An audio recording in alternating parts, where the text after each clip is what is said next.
During our family trip, my daughter-in-law yelled at the hotel receptionist, "Don't talk to the old woman. She's just the help." My son laughed. Little did she know I owned the place. What I did next left her trembling. I'm glad you're here. Stick with me until the end of my story, and let me know what city you're watching from so I can see how far it reaches. I had been looking forward to this trip for months. At 72 years old, opportunities to spend quality time with my son Jay and his family didn't come around often. When he suggested a week in Miami, my heart swelled with hope. Maybe I could finally get close to Valentina, my daughter-in-law, who had kept her distance during the 5 years they'd been married. The 4-hour drive to the coastal paradise resort was filled with Jay and Valentina talking about spa treatments, tea times, and expensive dinners as if I weren't even there. Every time I tried to join in, asking about the kids or suggesting something we could all do together, Valentina would give me a short answer, and Jay would ignore me completely. I should have seen the red flags, but I wanted so badly to mend our family bond that I didn't care. The coastal paradise resort was one of my greatest achievements, though my family had no idea. After my husband passed away when Jay was just 12, I built my hotel business from the ground up.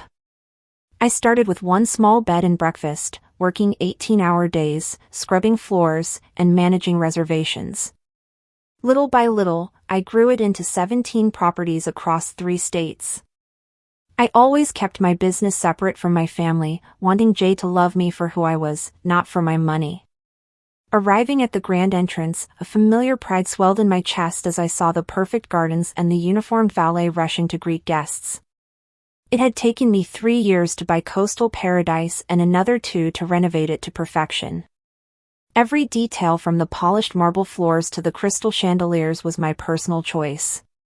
Jay handed the valet the keys as Valentina adjusted her designer sunglasses, her blonde hair perfectly styled. She was undeniably beautiful, the kind of beauty that comes from expensive salons and personal trainers. At 35 years old, 20 years younger than Jay, she made sure no one forgot it. "Remember," she told him as we approached the doors. "I want the penthouse suite.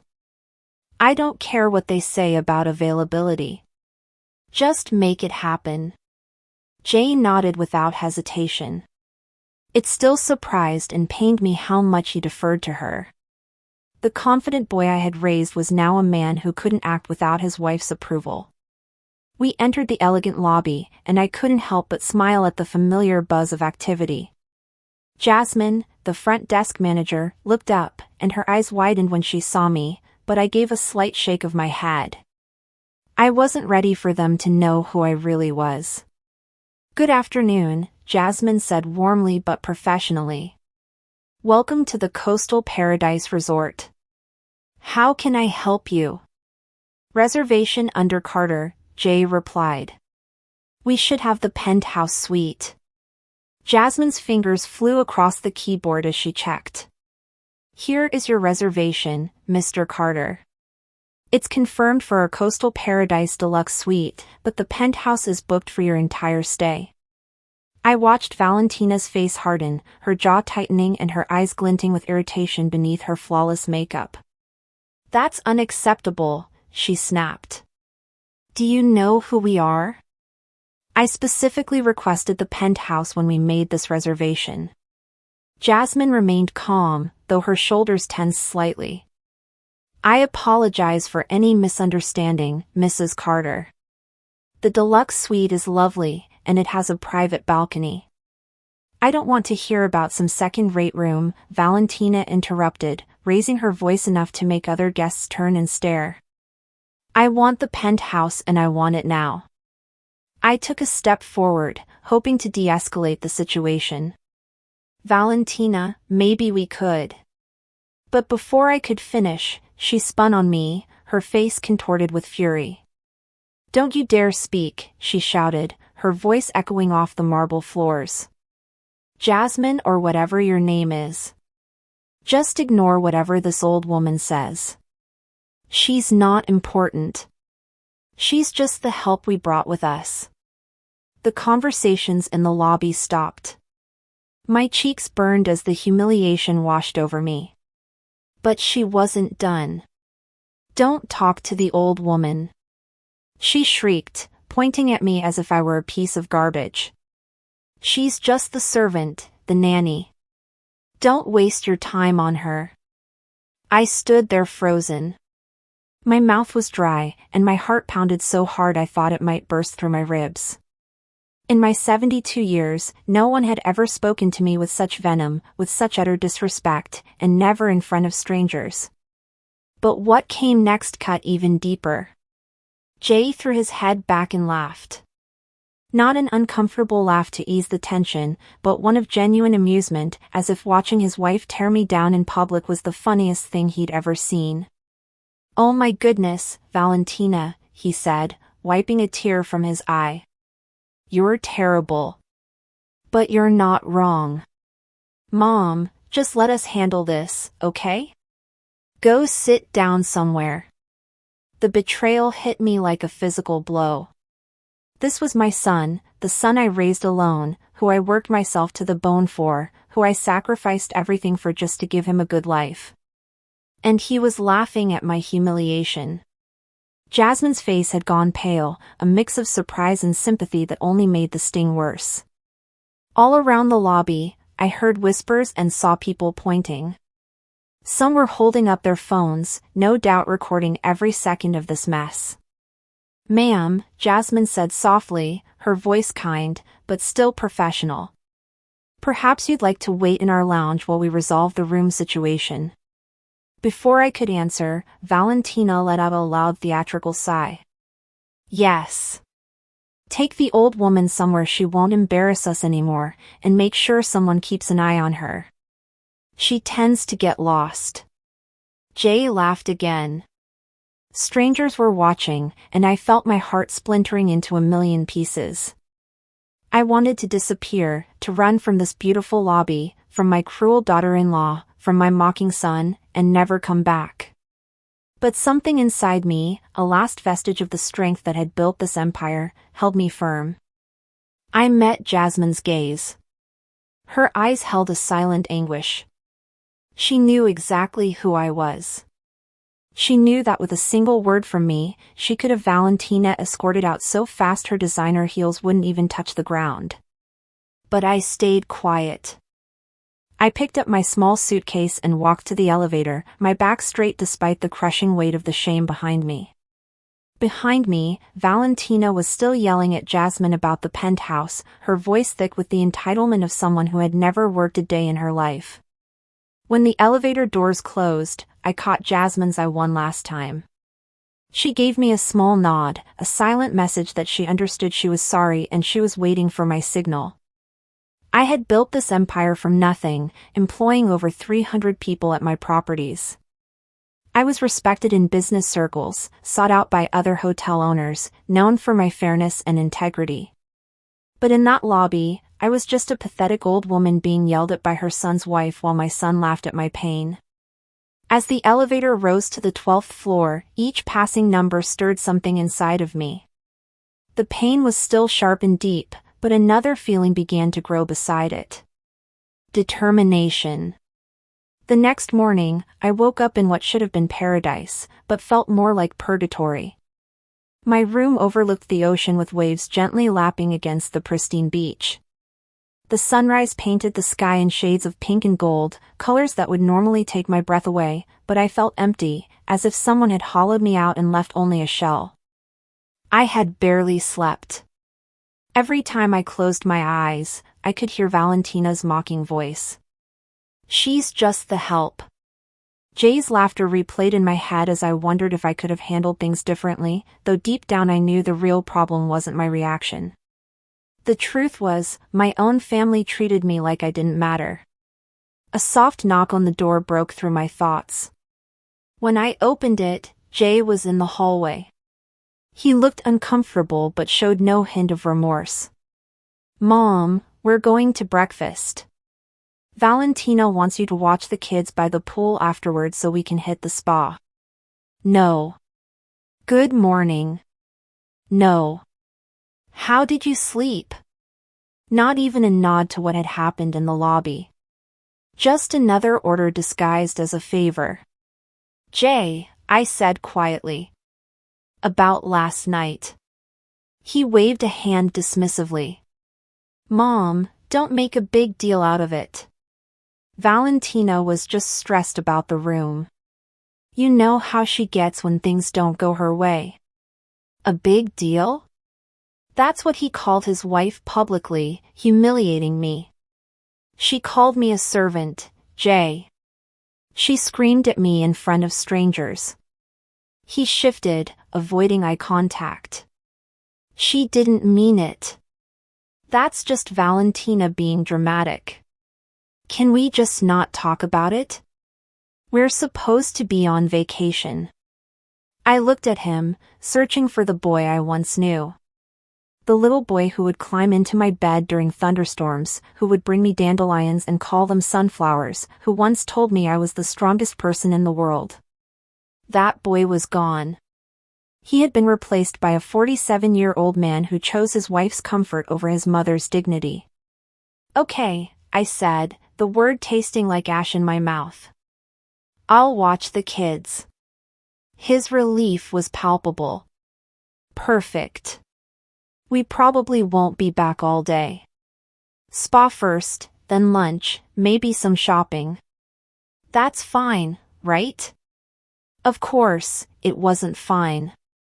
I had imagined this trip as a time for family, to get to know my grandchildren and feel like I belonged. Instead, I was being reduced to an unpaid nanny. But I nodded. Saying no would only cause a scene, and I had learned long ago that keeping the peace was more important than speaking up. The dining room was filled with vacationers enjoying their meals. Valentina had managed to get a table by the window, the best spot in the house, and she was already barking orders at the staff as if she owned the place. I want fresh squeezed orange juice, not that junk from concentrate, she told our waiter. A young man named Terrell, I remembered from other visits. And make sure those eggs are cooked exactly 3 minutes, not a second more or less. I could see Terrell trying to maintain his composure, but the tension in his eyes gave him away. I had trained my staff to provide top-notch service, but Valentina was testing even their patience. My grandchildren, Zuri and Deshawn, ages 8 and 10, were sitting silently at the table, eyes glued to their tablets. They barely looked up when I approached. Good morning, sweetie, I said to Zuri, reaching out to tuck a stray piece of hair behind her ear. But Valentina's hand shot out, stopping me. Don't touch her hair. It was just styled yesterday, and I don't want it to get messed up. I pulled my hand back as if I'd touched a hot stove. Zuri didn't even look up from her screen. Kids, say good morning to Grandma Renee, Jay mumbled, sounding bored. Morning, they said in unison, still focused on their devices. I sat in the only remaining chair, the one with its back to the resort view. Valentina had made sure the best seats were for her family, leaving me the leftover one, as if I were an afterthought. Renee, Valentina said without looking at me. After breakfast, you'll take the kids to the pool. Make sure you put sunscreen on them every hour. Zuri burns easily, and if she gets even a little bit pink, I'm holding you responsible. I nodded, swallowing the words I wanted to say. And keep them away from the deep end. And don't let them eat snacks by the pool. They're full of preservatives. Oh, and if they need anything at all, call me immediately. Don't try to handle it yourself. Each order was like a small cut. Another reminder that she didn't trust me to care for my own grandchildren without her looking over my shoulder. How long will you be at the spa? I asked. Valentina finally looked at me, her gaze cold. As long as we want. This is our vacation, not yours. You're here to help. Jay remained silent, staring at his phone, completely checked out. I wondered when he had become the kind of man who would let his wife treat his mother like hired help. After breakfast, I ended up at the pool with Suri and Deshawn, trying to start a conversation as they remained lost in their screens. Around us, other families laughed, played, and truly enjoyed each other's company. We looked like strangers who just happened to share a table. "Grandma," Zuri said suddenly, and my heart fluttered, hoping she wanted to talk. "Mom says you used to clean houses for rich people. Is that true?" The question was a slap in the face. I had worked hard my entire life. I had never cleaned a house for anyone. I had built my own empire from scratch. I had created jobs for hundreds of people and earned respect in a male-dominated field. And still, in Valentina's twisted version of my life, I was nothing more than a servant. "No, sweetie," I said softly. "I'm a business owner. I build hotels." Deshawn looked up from his tablet for the first time all morning. "Mom says you make up stories about being important because you're ashamed of being poor." The cruelty of his words stole my breath. Valentina hadn't just humiliated me in public. She had also been poisoning my grandchildren against me, filling their heads with lies so they would see me as a pathetic, delusional woman. "Your grandma is not poor, and she doesn't make up stories," I said, keeping my voice firm. Zuri just shrugged. "That's what Mom says. She says you live in a tiny apartment and pretend you're rich to make yourself feel better. In reality, I lived in a penthouse overlooking the bay that was worth more than most people's entire net worth. But my grandchildren thought I was a pathetic old woman living in squalor and lying about my life." For the next 6 hours, I sat by that pool, watching children who barely looked at me while their parents enjoyed themselves at my expense. Other guests would chat with me now and then, and I would respond with short, polite answers, all while feeling more and more empty with each passing minute. When Jay and Valentina finally returned, they were radiant after spa treatments and an expensive lunch. Valentina's nails were freshly done, her hair perfect. She looked like someone who had spent the day being pampered, and she had at a spa I owned with services I was ultimately paying for. "How were the kids?" Jay asked without looking up from his phone. "They were fine," I replied. Because what else could I say? That they thought I was a liar and a servant? That their mother had deliberately destroyed any chance of a real connection between us? "Good," Valentina said dismissively. "You can watch them again tomorrow. We have golf in the morning and lunch with some friends we met at the spa." I watched my son nod along to her plans without asking if I cared, without thinking that maybe I wanted to spend my vacation doing something other than free childcare. That night, sitting alone in my room overlooking the ocean I had worked so hard to make my own, I finally saw the truth. This wasn't a family vacation. It was a business trip where I had been cast in the role of the help. Except instead of being paid, I was footing the bill for the privilege of being treated like trash.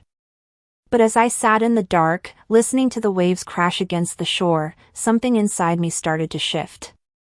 The pain was still there, deeper than ever. But now it was joined by something else. Pure, sharp anger. Anger at being taken for granted, at the lies, at being treated like I was nothing when I had built everything. As of tomorrow, I decided things were going to change. The third day of our vacation started just like the first two, with Valentina dictating my to-do list while Jay sat by, nodding along like a compliant assistant. This time they had a day trip planned to a nearby wine country and I was to stay with the kids.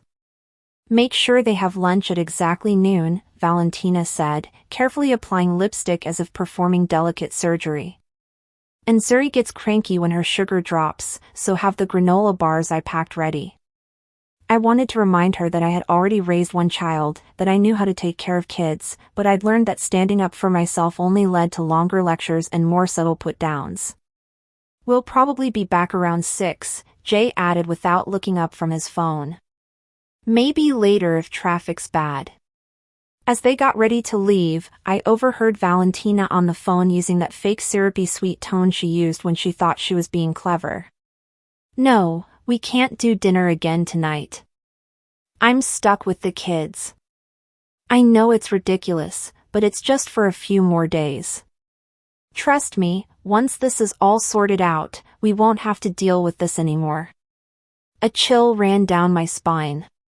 The way she said once this is all sorted out didn't sound like she was just talking about the vacation ending. After they left, I took the children to the hotel's kids club, a program I had created myself to give families more flexibility during their stay. The counselors were amazing with Suri and Deshawn, and for the first time since we'd arrived, I saw them laugh and play with other kids their age. With a few hours to myself, I walked around the property.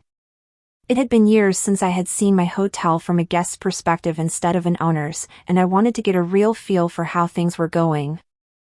That's when I overheard the conversation that changed everything.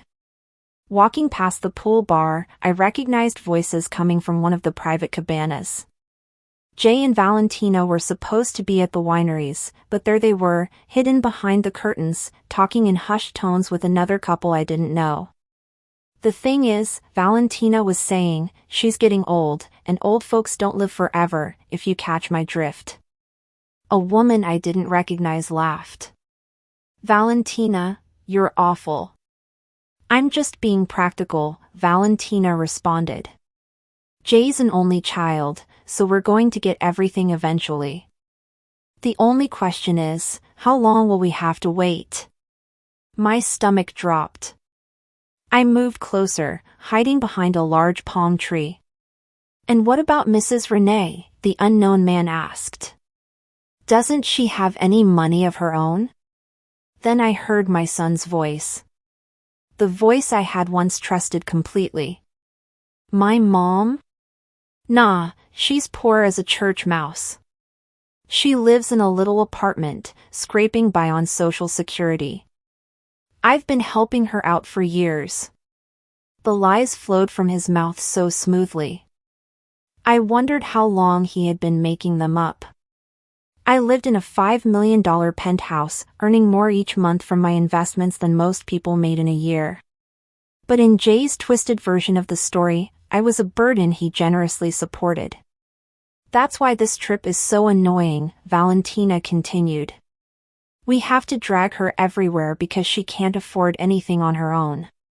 It's like having a pathetic pet you can't get rid of.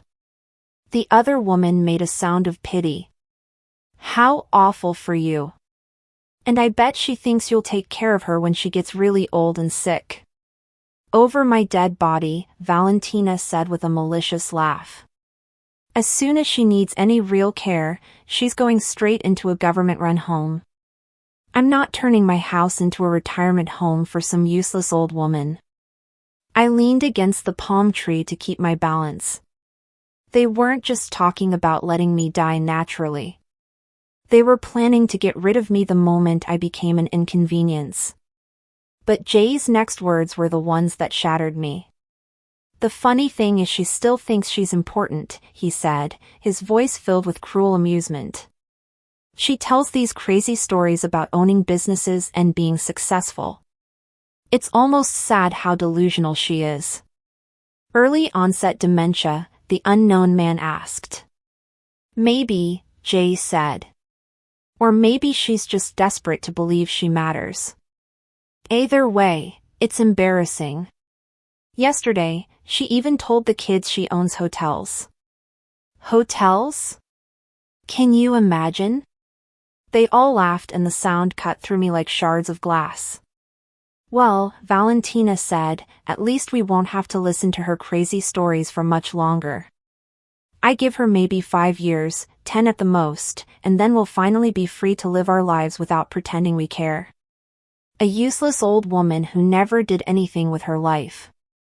I stood there behind that palm tree, feeling my entire world collapse. This wasn't just a casual conversation about an unfortunate relative. It was my own son and his wife discussing my death as if it were a long-awaited vacation. The best part, Valentina added, is that she's so grateful for any attention we give her, like this trip. She really thinks we invited her because we wanted her to come. She has no idea we only brought her along so she'd watch the kids and we could go have fun. More laughter, more casual cruelty. Does she even contribute to expenses, Brenda? The other woman asked. Are you kidding me? Valentina scoffed. She's completely useless when it comes to money. Jay covers everything. Her food, her utilities, even this trip. She's nothing but a financial drain on us. Another lie. For years, I had been helping Jay out financially, covering part of his mortgage, paying for his kids' private school. I even bankrolled Valentina's shopping sprees. The credit card statements that came to my address were astronomical, and yet I paid them without complaint, thinking I was supporting my family. The only good thing about having her around, Jay said, is that she's a decent nanny. Free child care, you know. She's so desperate for our approval, she'll do anything we ask. It's kind of funny, actually. It really is, Valentina added. Watching her try so hard to make us like her, bringing the kids expensive gifts. I stumbled back, my hand flying to my mouth to stifle a sob. The lies were a betrayal.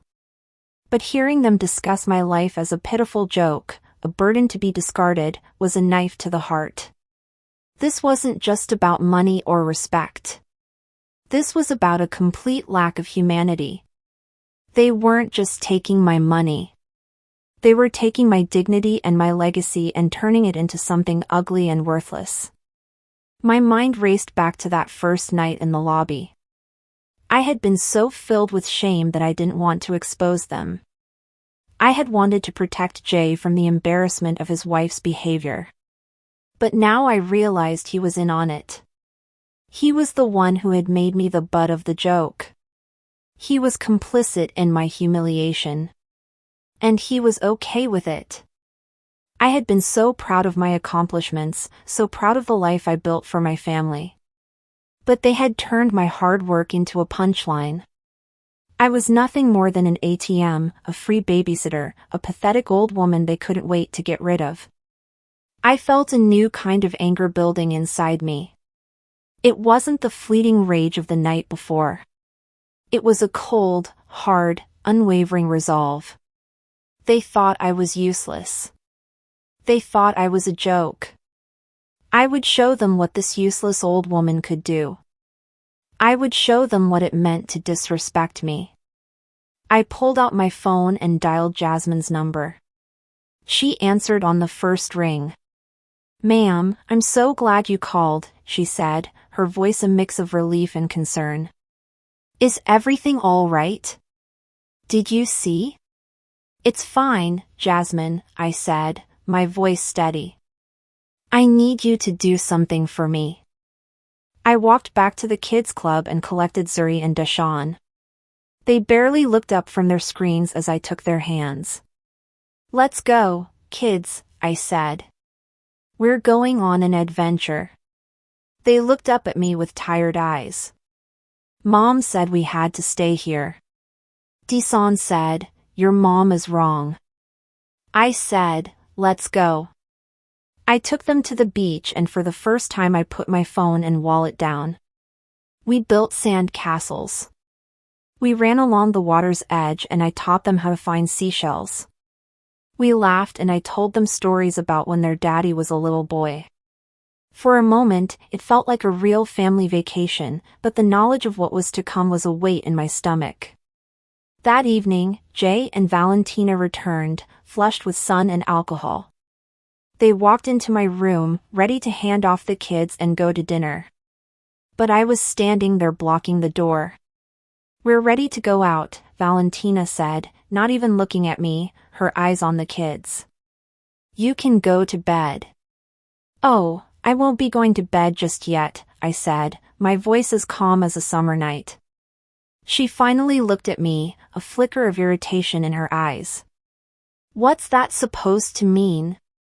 "It means," I said, "that you need to call the front desk and book yourself a different room for the night. You'll be checking out in the morning." Jay and Valentina stared at me, their faces a mask of confusion. "What are you talking about, Mom?" Jay asked. "Don't play dumb," I said. "I overheard your little chat at the cabana. I know what you've been saying about me." Valentina's face went from confusion to pure fury. "You were eavesdropping on us," she hissed. "You have no right." "I own this hotel, Valentina," I said, my voice rising with every word. "I have every right to do what I want, and what I want is for you to leave." I pulled a document from my purse and handed it to Jay. It was a list of all the financial support I had given him over the years.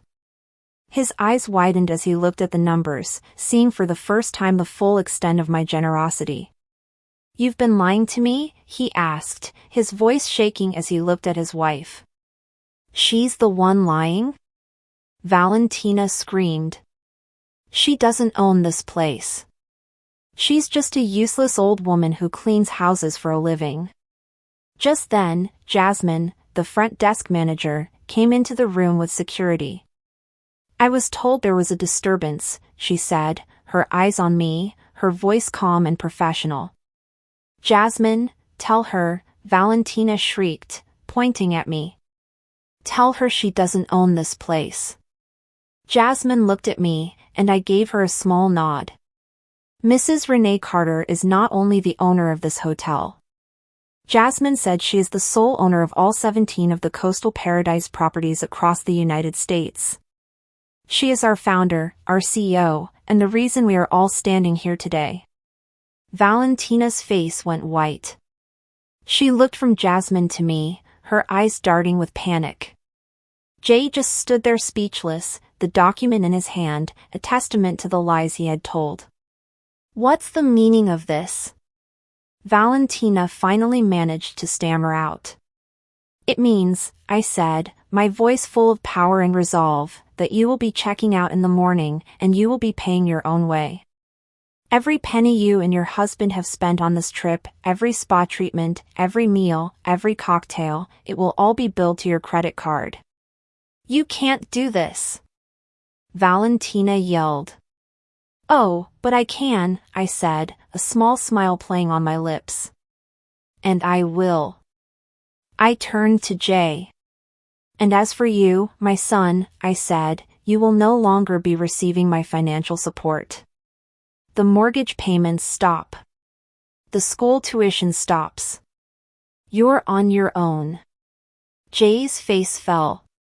"Mom, please. We can talk about this." "There's nothing to talk about, Jay." I said, "You made your choice. You chose to laugh at your own mother's humiliation. You chose to lie about me to your children. You made your bed. Now you have to lie in it." He and Valentina looked at each other, their faces filled with a mix of shock and betrayal. They had thought they had me right where they wanted me, but they had underestimated me. They had no idea that the useless old woman they mocked was the one who held all the cards. That night, for the first time in years, I slept soundly. I went to bed knowing I was loved and respected. And every morning, I woke up excited for the day ahead. It took me far too long to learn that being alone isn't the same as feeling lonely, and that sometimes the family you choose is stronger than the one you're born into. Jay and Valentina thought they were teaching me a lesson when they shamed me in that hotel lobby. They were right about one thing. I did learn something that week. I learned that I am worth fighting for, even if I have to be the one to do the fighting. And that changed everything. The story we have told is fictional, but is based on some real events. The names and places have been changed to protect the identity of those involved. We're not sharing this to pass judgment, but in the hope that someone listens and pauses to think. How many mothers are suffering in silence inside their own homes? I'm so curious. If you were in my place, what would you do? Would you choose to stay silent to keep the peace, or would you dare to face it all to get your voice back? I want to know what you think because every story is a candle that can light the way for someone else. God always blesses.